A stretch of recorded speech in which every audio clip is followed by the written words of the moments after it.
Why does your stomach growl when you're hungry? That awkward moment when your stomach growls louder than your thoughts? It's not yelling, it's moving. Your digestive muscles contract and push air and fluids around.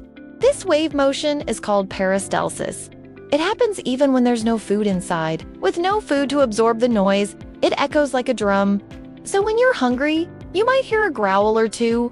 Your stomach is not mad, it's just doing its job, loudly. This is the sound of one person trying to focus in class while their stomach is growling. Can you relate? Share this video with a friend and ask them to feed the beast.